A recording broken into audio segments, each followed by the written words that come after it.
Hi friends, welcome to my channel. আপনারা সবাই কেমন আছেন? আশা করি আপনারা অনেক ভালো আছেন। আপনাদের দোয়াতে আমিও অনেক অনেক অনেক ভালো আছি। তো চলুন আজকের একটা নতুন রেসিপি নিয়ে চলে এলাম। তো স্টার্ট করা যাক। আমি এখানে দেখতেই পাচ্ছেন আম পিস করে কেটে নিয়েছি, আর আমি এই কাপে দুধ নিয়ে নিয়েছি, লিকুইড দুধ ফোটানো। আর যে কাপ বাটিতে আছে ওটা হচ্ছে পাউডার দুধ। তো চলুন স্টার্ট করি। আমি একটা মিক্সার জারে আমটা দিয়ে দিয়েছি, তারপরে পাউডার দুধটা দিয়ে দিচ্ছি।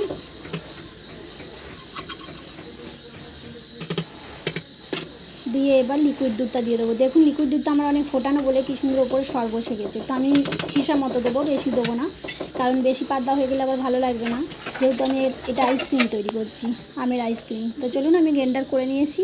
তো দেখা যাক। দেখুন আমার পেস্টটা কত সুন্দর হয়েছে।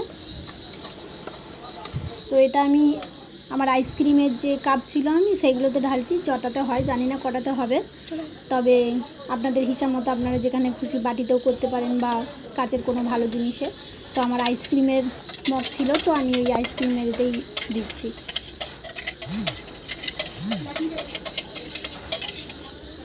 দেখুন তিনটে আমার ভর্তি হয়ে গেছে, একটা যেহেতু আমার হয়নি, তো আমি ওইগুলো এই তিনটেতেই ঢেলে নেবো, আরও তো এক্সট্রা করে লাভ নেই।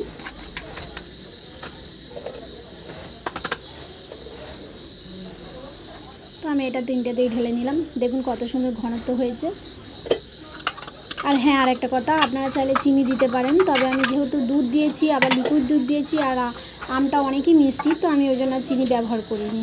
আপনারা চাইলেন ব্যবহার করতে পারেন।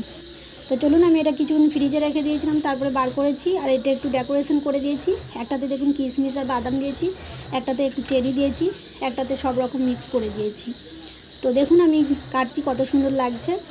দেখি আপনারা বুঝতে পারছেন যে কত সুন্দর সফট আর কত সুন্দর হয়েছে। আশা করি আপনাদের এই রেসিপিটা অনেক ভালো লেগেছে। যদি ভালো লেগে থাকে প্লিজ একটা লাইক দেবেন।